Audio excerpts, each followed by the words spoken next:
Reports say the girls are calling on the court, the University of Wyoming, and Kappa Kappa Gamma to declare Langford's membership as void and to award damages. I think if Langford wants to be in Greek life that bad, he should go to a men's fraternity. We now go to Terry Schilling with more on this, Executive Director of the American Principles Project. Terry, thanks so much for being with us today. It's great to have you. Thanks for having me, Allison. Of course. So I'm just stunned by this. I mean, I guess it's not that shocking given the current state of the world, but it certainly is creepy. A 6'2", 260-pound man going into a sorority. I mean, how is this acceptable? Well, it's acceptable because the elites in our society have become completely corrupted.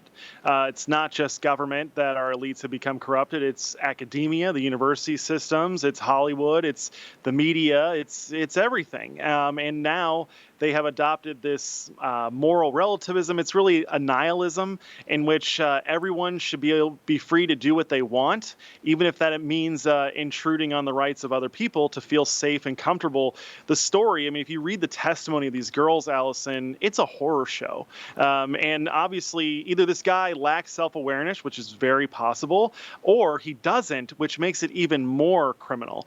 They need to investigate this guy. I'm sure there's some type of weird criminal background behind him, but this is not a guy that should be anywhere near a sorority or a school. Probably shouldn't even be allowed to go to this university.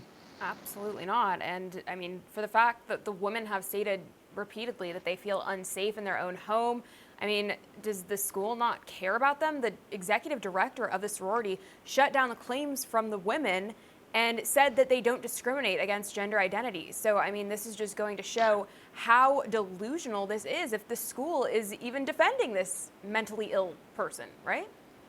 Well, this kind of reminds me of the race racketeering that was going on through the 60s and 70s and 80s with Al Sharpton and Jesse Jackson, where they would go and shake down businesses to get free money. And if they didn't give them money, they would harass them and go to the press and brand them as racist. The school is more afraid of the Human Rights Campaign, of GLAAD, of all of these transgender activist programs and organizations than they are of these girls. And honestly, who could blame them? Because the consequences for violating transgender theology in this country are much bigger and much more critical and devastating than to upset a few dozen sorority girls. So this is obviously the wrong thing to do, but the consequences, unfortunately, are greater for offending transgender people. Yeah, you're absolutely right about that, which is why it's so wonderful that we're seeing so many strong women come forward all across the nation, not just in this case, but Riley Gaines, for example, speaking out on these important issues. But speaking of Riley, let's take a listen to what she recently had to say in front of Congress. I want you to describe to this committee, I was reading your, in the second paragraph where, and I'm just going to read it, I discovered that the overwhelming majority of the girls shared extreme discomfort being forced to strip down in front of a male who was intact with and exposing male genitalia in the same room. After seeing how this affected every girl at the meet, I decided to stand up and speak out.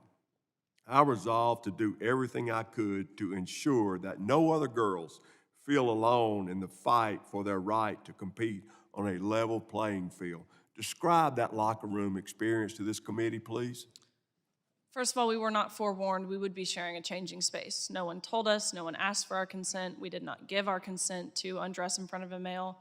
Yet the only time we became aware of this was when it was presented in front of us and it was too late.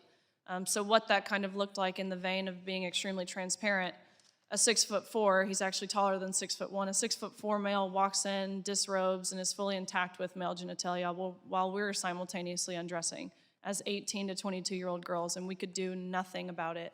I actually immediately left the locker room, and I went up to one of the officials on the pool deck, and I said, how is this allowed to happen? For all our viewers asking where One America News is heading in the future, we would like to introduce you to OAN Live.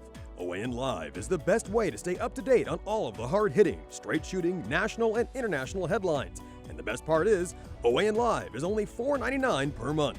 All the credible, honest, unbiased reporting One America News offers at a fraction of the cost of cable.